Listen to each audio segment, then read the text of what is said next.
ଆଉ ଚେର ଦେଖନ୍ତୁ चेर भी बहुत बढ़िया बहुत बढ़िया सर पूरा हाथ रे कुड़ी देबे विष्णुपद जेना मु नेटसन कम्युनिकेशन प्राइवेट लिमिटेड आसती तो आम सर ऑर्गेनिक फार्मिंग करोचु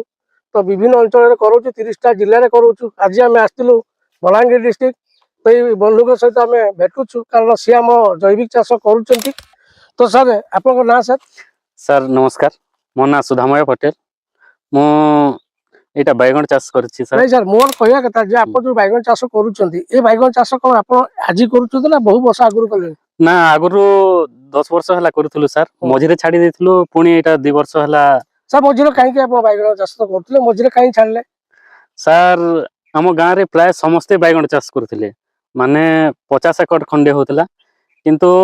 एमिति केमिकल रे सेटा चाष होतला एमिति कीट लागिले जे माने से डुंगरी पाली को दूर रो विष माने आनिलो बिल्कुल चाष करूथले हां आज 10 वर्ष धरि जो बैगन चाष करथले केमिकल सारा विष दे चाष करथले सर तो सर ए जो चाष आज करिसंते हमें जो फील्ड रे छिडा आइछु ये संपूर्ण जैविक चाष आपण करूछंती हां एबे जैविक सर तो आपन को हम बायोफिट जने बंधु आसी आपन जैविक कथा कहले तो हम जैविक चाष कहले तो जैविक चाष करिया द्वारा एक्चुअली मो धारणा थिला कर बहुत लोक से तो मो भेटु से माने कहउछन जे बैगन रे प्रबल पोक लागे आ बैगन फसल अमल ठीक हेई पारे नाही पोक बहुत बैगन को नष्ट कर दिए जहाँ फल अमल कमी जाए लोक बहुत लॉस करते आपन सर ए जो जैविक चाष कला परे आपन को फील कले सर जैविक चाष कला दिनठु हमर माने कीट बहुत कंट्रोल हे गले आरंभ रो एबे तो कीट वर्तमान किछि लागो नै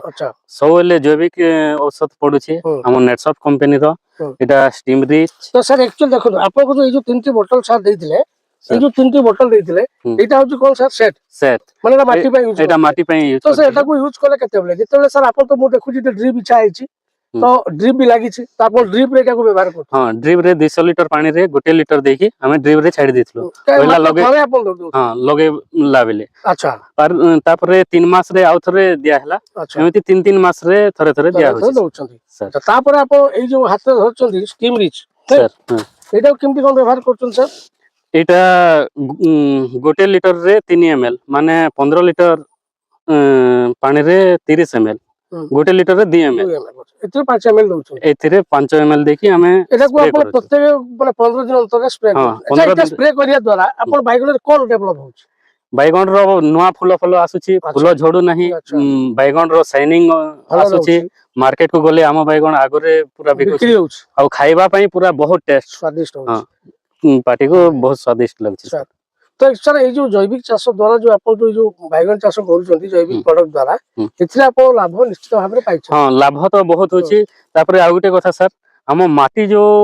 धीरे धीरे खराब हे जाइथिला केमिकल दे दे एबे देखंतु पूरा माटी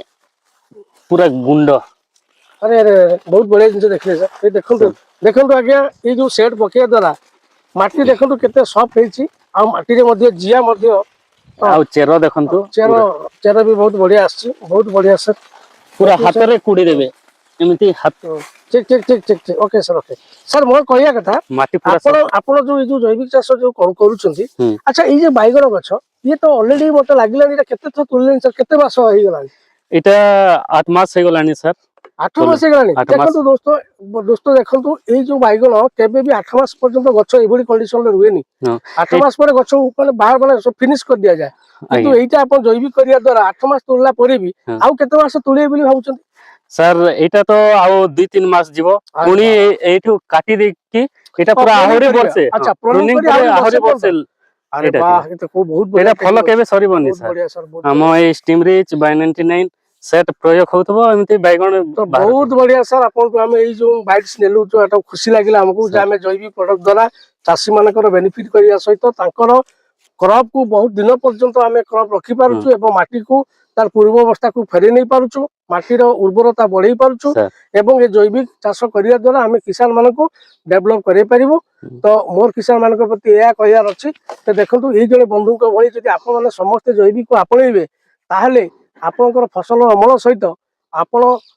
अधिक उपार्जन भी करेंगे फाइनेंशियली भी साउंड हेबे तो मु आशा करी जे आप समस्ते जैविक चाष करंतु नमस्कार।